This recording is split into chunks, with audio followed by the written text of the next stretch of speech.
नंद के आनंद भयो जय कन्हैया लाल की। हाथी घोड़ा पाल की जय कन्हैया लाल की। सभी को राम राम। आप सब ने कल कृष्ण जन्माष्टमी बड़ी धूमधाम से मनाई होगी और मैंने भी कृष्ण का जन्म करवाया। मेरे पास भी लड्डू गोपाल है और आज मैं आपसे अपनी पूजा विधि आपके साथ शेयर कर रही हूँ। तो सबसे पहले ये है कि लड्डू गोपाल को करीब उनके जन्म से 3-4 घंटे पहले या तो आप अपने लड्डू गोपाल को फूलों से ढक दीजिए कटोरे में, या आप खीरे में चीरा लगाकर उसमें आप अपने लड्डू गोपाल को रख दीजिए और इसके बाद मंदिर वगैरह में पर्दा डाल दीजिए ताकि 12 बजे आप भगवान कृष्ण का जन्म करा सकें। यही नियम होता है और मैंने भी इसी नियम का पालन किया था। मैंने भी अपने लड्डू गोपाल को खीरे में रख दिया था और इसके बाद फिर उनको ढक दिया था और रात को 12 बजे फिर उनका मैंने भी जन्म करवाया। और फिर इसके बाद ये है कि जब 12 बजे तो फिर मैंने भगवान को स्नान करवाया और स्नान करवाने के बाद स्नान के लिए अगर आपके पास शंख हो तो आप शंख का इस्तेमाल करिए, क्योंकि शंख का जो उपयोग है वो शुद्ध मानते हैं। तो फिर मैंने लड्डू गोपाल को मैंने पंचामृत से स्नान करवाया। मैंने अलग, आप चाहे तो अलग अलग भी स्नान करवा सकते हैं। मैंने तो सारी चीज़ों को एक साथ मिलाकर उसी पंचामृत से ही मैंने भगवान को स्नान करवाया था।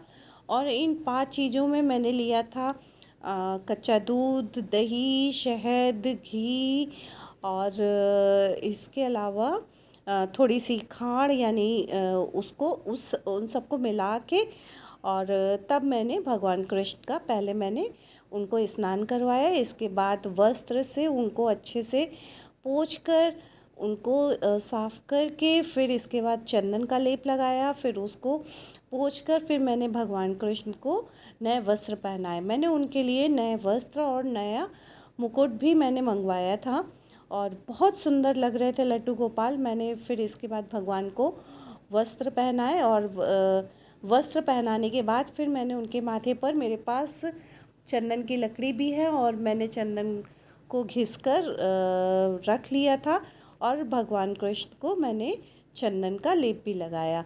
और ये जो आप फ़ोटो देख रहे हैं, ये हम लोग, मुझे ये फ़ोटो आश्रम से मिली हुई थी, तो तब से ये काफ़ी साल से मेरे पास है। फिर मैंने उसको भी भगवान के चित्र को भी मैंने चंदन का लेप लगाया। मैंने उनकी भी विधिवत पूजा की। इसके बाद आपको पता ही है कि एक तिथि के बाद से भगवान जी झूले में बैठते हैं और ये अपनी छठ तक झूले में ही विराजेंगे, क्योंकि सावन में भगवान कृष्ण को झूला झुलाने का विधान है। और इसके बाद भगवान को मैंने वस्त्र पहना के, चंदन लगा के, उनके पूरी साज सज्जा करके मैंने भगवान को झूले में बिठा दिया। इसके बाद फिर मैंने खाने में बनाया था, मैंने आटे की भूंजकर पंजीरी बनाई थी और कहते धनिया की पंजीरी ये भगवान को बहुत प्रिय है, तो मैंने धनिया की पंजीरी भी बनाई थी।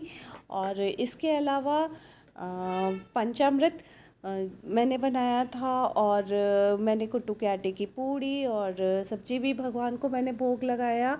और इसके अलावा सारे मेवा मिला के मैंने गुड़ की बर्फ़ी भी बनाई थी।